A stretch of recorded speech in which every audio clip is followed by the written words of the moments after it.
Hey guys, Prowl 1701 here, and today we're going to talk about what classic Doctor Who story would you most like to see get a sequel story in modern Doctor Who.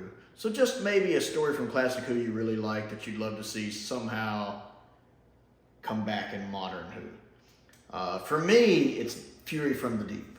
I enjoy the story of Fury from the Deep.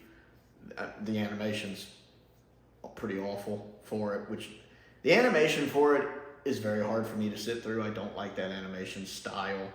I keep waiting for Scooby and the gang and show up and unmask one of the creatures, and it's Old Man Johnson all along, and he would have gotten away with it if it wasn't for those pesky kids and their dog too. But the animation aside, it's still a really good story. I do enjoy the telestat recon of it. I think it's got this very atmospheric tone to it, which you can get just from the audio. Other things the animation did, not just the animation style, but the way they made everything bigger. It kind of takes away from the claustrophobic atmosphere of the story. I liked everything being smaller and more closed in. Got a lot of really good dialogue in it as well. I just really like the idea of, sentient, parasitic seaweed. That fascinates me. Again, Doctor Who taking something normal and mundane and benign like seaweed and making it scary and terrifying.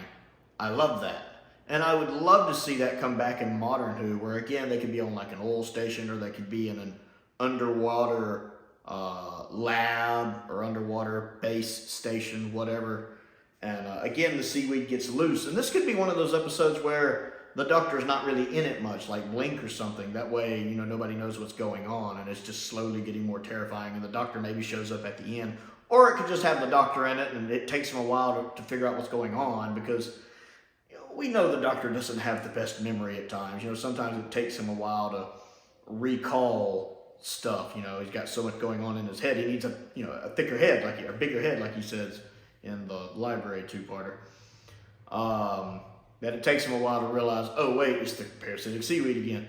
So you could do a lot of stuff with that. You could, again, film it to where it's small, claustrophobic. You could use a lot of darkness to create suspense and tension. This would make a really good horror story, like I feel the original version of Fury from the Deep is. It could be one of the best. I think it could possibly be one of the best horror stories Doctor Who has ever done. And I'd love to see that come back in modern Who, because I think Doctor Who is a great medium for horror. I think horror works really well. Classic Who and modern Who has proven horror can work really well in the series. So I would love to see that back. Some really off-kilter camera angles, using light and darkness and shadows, something grabbing them in the ventilation shafts. There's so many different ways you could play with that.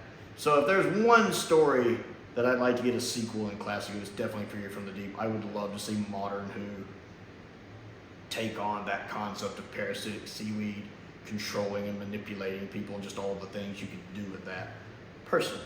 So I want to know what you think of that idea, and if you would like to see a sequel from Fury from the Deep, and what story from classic Who would you like to see a sequel to?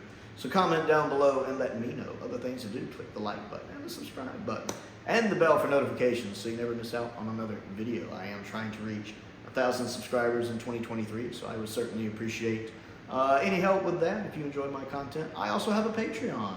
If you like what I do and like to support what I do, that does help me keep the bills paid and all that fun stuff. There's a link to that down in the description below, with several different tiers to choose from, and with all sorts of different rewards and stuff. I want to give a shout out to some of my top tier patrons, Stephen Crane, Finn Perkins, and Colin Coney. I appreciate their support, as I do the support of all of my patrons.